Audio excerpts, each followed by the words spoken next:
Assalamualaikum warahmatullahi wabarakatuh. Baiklah, kami di sini akan mempresentasikan intuitionistic fuzzy set di beberapa aplikasi medis oleh kelompok satu yang beranggotakan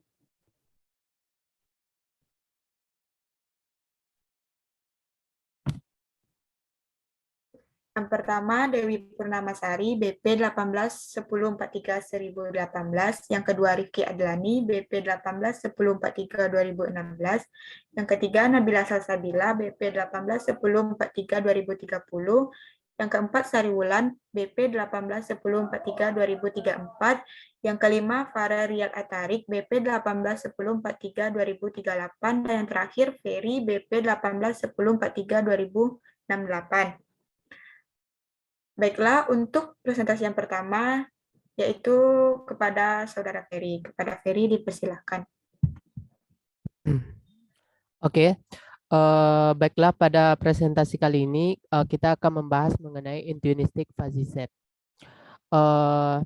Pada tahun 1986, K. Atanasov mendefinisikan kembali bentuk umum dari fuzzy set yang sudah didefinisikan oleh Dr. Zadeh. Pada pendefinisian bentuk umum fuzzy set yang dikenal dengan istilah intuitionistic fuzzy set.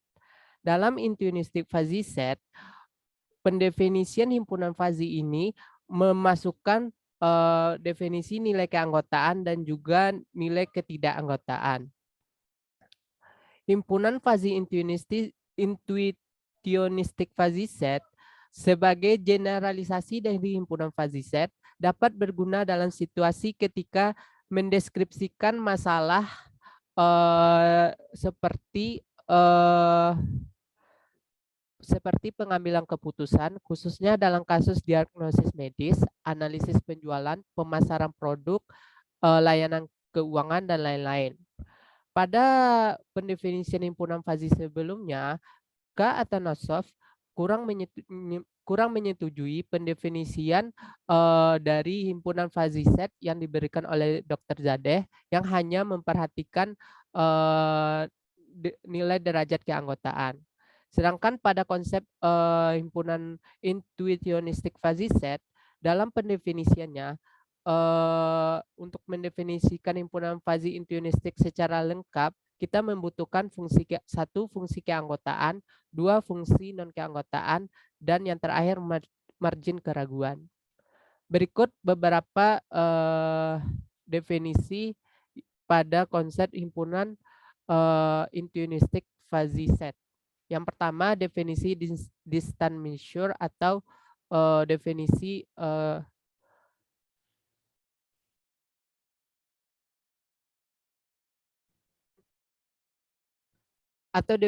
ukuran jarak. Definisi satu-satunya, diberikan X adalah himpunan tak kosong dan PQR adalah intuitionistic fuzzy set dari X, sebuah fungsi D X cross X yang dipetakan kepada interval 01 dikatakan ukuran jarak atau distant measure dua buah intuitionistic fuzzy set jika memenuhi aksioma berikut. Yang pertama, 0 kecil sama dari dp, q kecil sama dari 1.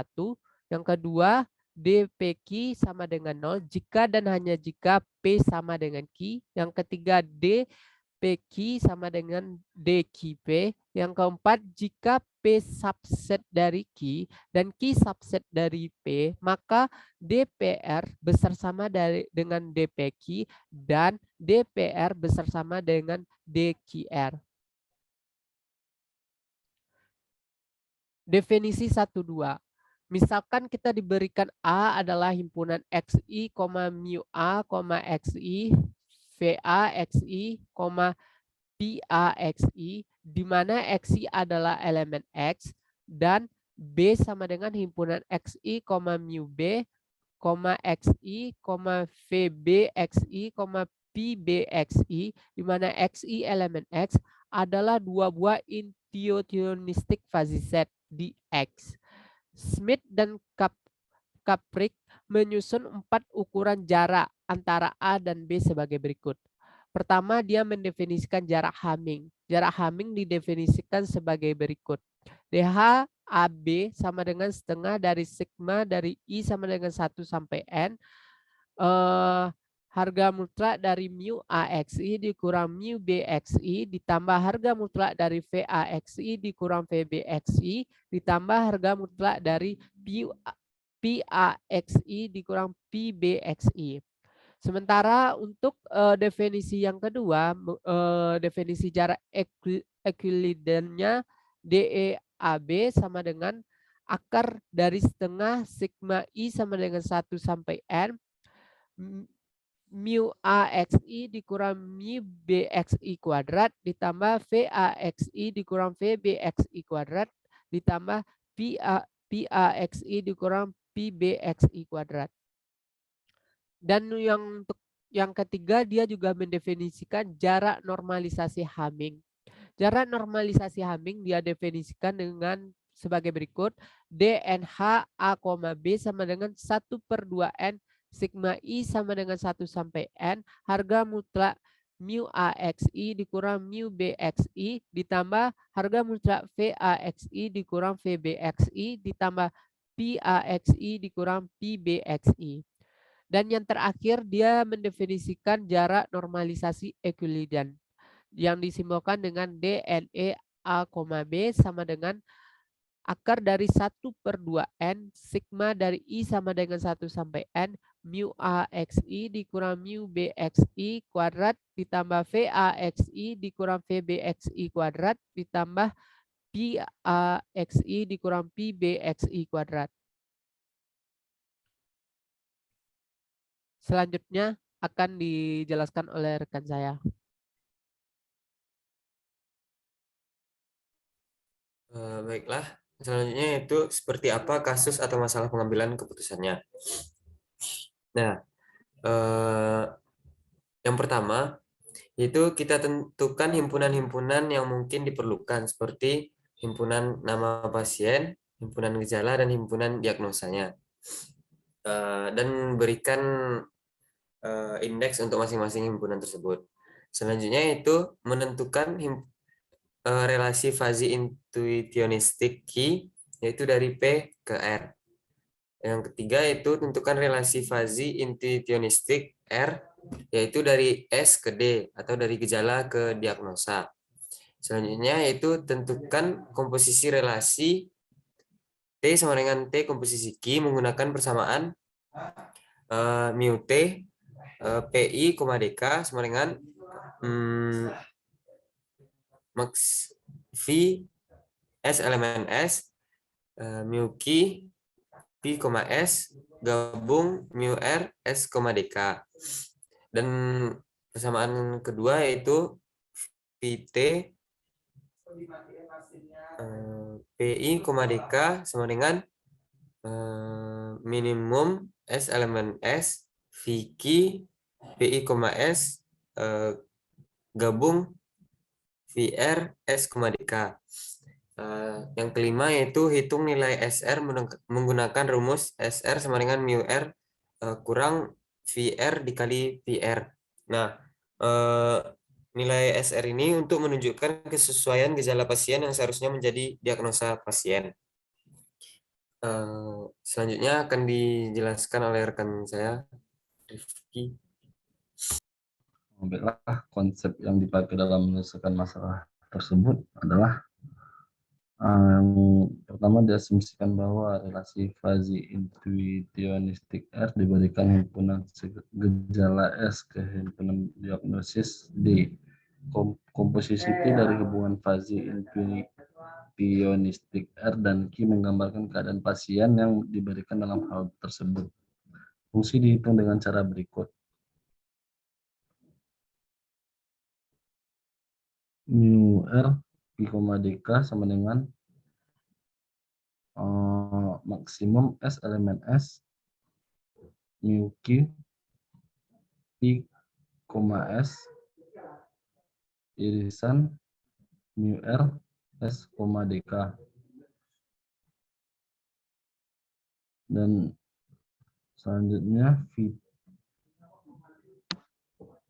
VT, P, DK sama dengan minimum S elemen S VQ P, S gabungan VR S, DK.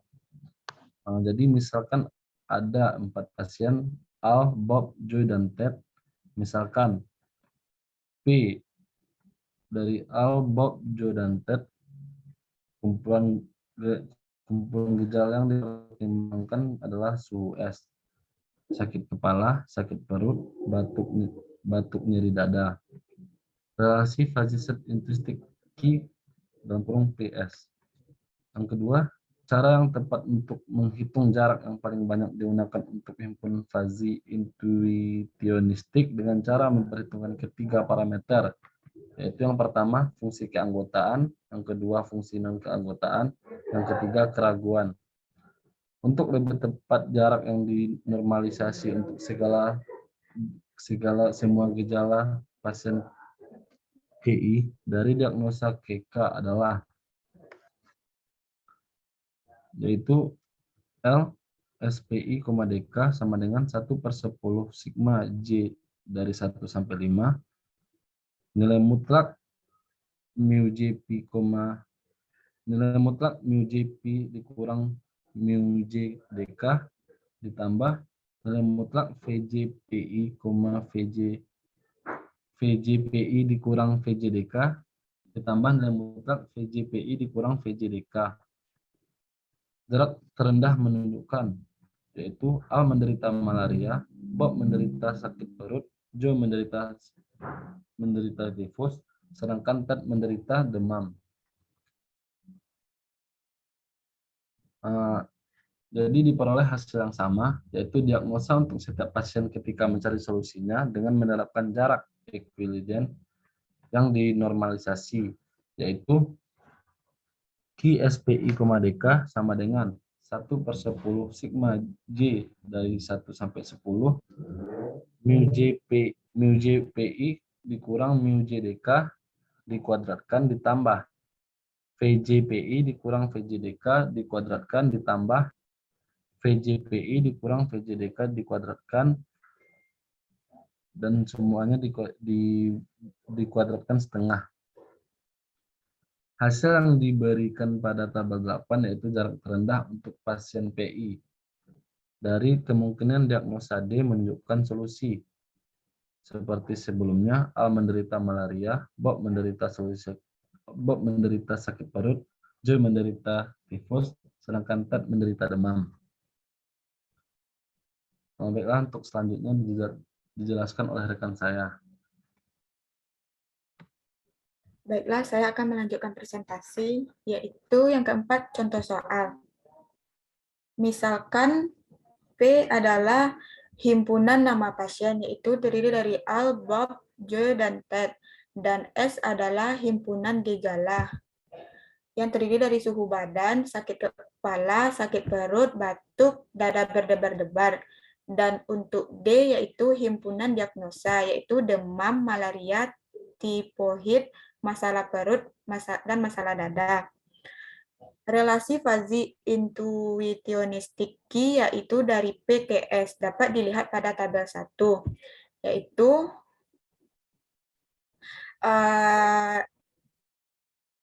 dapat dilihat Q yaitu untuk himpunan nama pasien, dan untuk suhu badan yaitu himpunan dari S, himpunan gejala. Dapat dilihat pada tabel. Selanjutnya, relasi fuzzy intuitionistik R yaitu dari S ke D dapat dilihat pada tabel 2 sebagai berikut.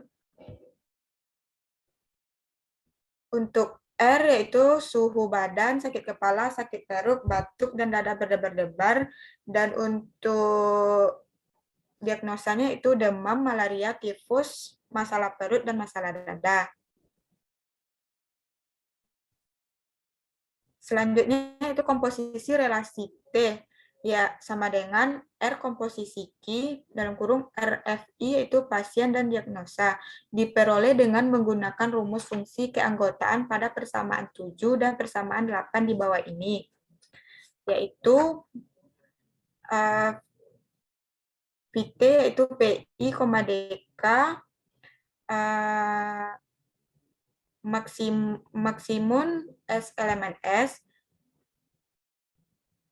PI S irisan dari VR S DK, dan VT yaitu PI, DK yaitu minimum S elemen S VQ PIS gabungan dari VR S, DK. Selanjutnya diberikan dalam tabel 3 sebagai berikut. Tabel komposisi relasi T sama dengan R komposisi Q, di mana T untuk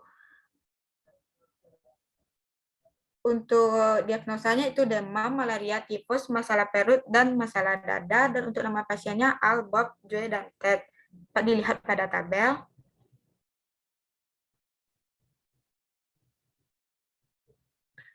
Nilai SR dihitung dengan menggunakan rumus SR sama dengan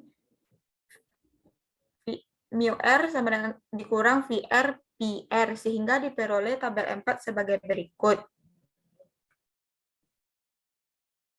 Dari tabel SR menunjukkan kesesuaian gejala pasien yang seharusnya menjadi diagnosa pada pasien tersebut.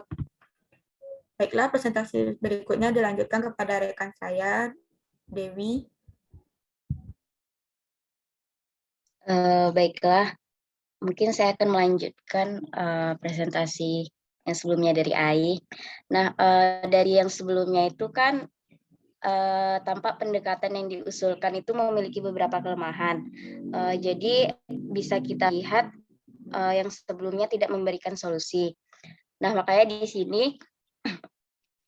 di sini kita menggunakan diagnosa medis melalui jarak untuk himpunan fazi intuitionistik. Dalam hal ini, untuk memecahkan masalah yang sama seperti sebelumnya, di sini mengusulkan metode baru, yaitu metode melalui jarak. Nah, untuk membandingkan pendekatan ini diusulkan dalam artikel ini, yaitu dengan metode De Biswas dan Roy. Dapat dilihat pada tabel 5 berikut. Di sini ada himpunan diagnosa dan himpunan gejala. Mungkin selanjutnya pada tabel 6. Tabel 6 di sini yaitu ada himpunan nama pasien dan himpunan gejala. Nah, pada tabel 5 diberikan tiga parameter, yaitu keanggotaan, non-keanggotaan, dan keraguan. Misalnya di sini diberikan example, yaitu pada penyakit malaria. Pada penyakit malaria di sini mu-nya mungkin bisa ke tabel 5. Nah, di sini mu-nya sama dengan 0,7, V-nya sama dengan 0,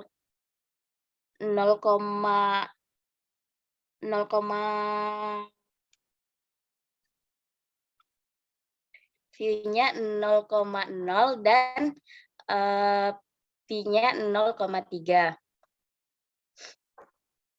Sedangkan untuk masalah dada di sini mu-nya yaitu 0,1, mu-nya 0,1, terus P-nya 0,8 dan F-nya 0,8 dan P-nya 0,1. Nah, sebenarnya data pada tabel 2 dan tabel 5 ini sama persis. Tetapi di sini melibatkan parameter keraguan-raguannya. Karena di sini diperlukan untuk mengetahui pendekatan antara gejala, diagnosa, dan keraguan-raguan. Jadi di sini untuk mengetahui cara-cara berikutnya dapat dihitung dengan jarak yang dinormalisasi, seperti yang telah dijelaskan oleh rekan saya sebelumnya, yaitu Rifki, pada rumus berikut ini. Nah, untuk setiap pasien yang dikumpulkan, kemungkinan diagnosa yang dipertimbangkan dapat diberikan pada tabel 7. Di sini dapat kita lihat jarak terendah itu menunjukkan diagnosa yang tepat. Seperti di sini AL jarak terendahnya 0,24, berarti AL itu didiagnosa penyakit malaria. Nah, pada tabel 8 juga diperoleh hasil yang sama. Yaitu di sini bedanya dia menerapkan jarak Euklidean yang sudah dijelaskan juga oleh rekan saya itu Ferry dan Rifki dengan rumus sebagai berikut. Pada tabel di sini dapat dilihat juga untuk jarak terendah setiap pasien PI, misalnya di sini AL juga jarak terendahnya di malaria. Sehingga kemungkinan diagnosa yang diberikan pada tabel 7 dan tabel 8 ini sangat tepat. Jadi di sini AL menderita malaria, Bob menderita sakit perut, Joy menderita tifus, sedangkan Ted menderita demam. Mungkin selanjutnya akan dijelaskan oleh rekan saya. Terima kasih kepada moderator. Baiklah, saya Nabila Salsabila akan membahas poin C, yaitu apa yang ingin diputuskan atau didapatkan dari masalah tersebut.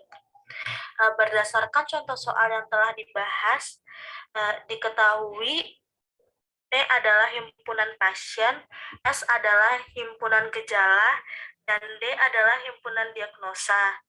Di sini kita menggunakan relasi fusi intuinistik, maka diperoleh tabel SR yang menunjukkan kesesuaian gejala pasien yang seharusnya menjadi diagnosa pada pasien tersebut. Maka dari masalah ini, yang ingin diputuskan adalah diagnosis yang tepat untuk setiap pasien. Baik, selanjutnya adalah pertanyaan poin E, yaitu apa hasil atau kesimpulan dari kasus tersebut. Dengan menggunakan himpunan fazi intuinistik, kita dapat mengungkapkan keraguan tentang objek yang diperiksa. Metode yang dibahas dalam artikel ini adalah relasi fazi intuinistik, di mana melakukan diagnosis berdasarkan perhitungan jarak dari kasus yang dipertimbangkan ke semua penyakit yang dipertimbangkan, memperhitungkan nilai yang sesuai dari semua gejala.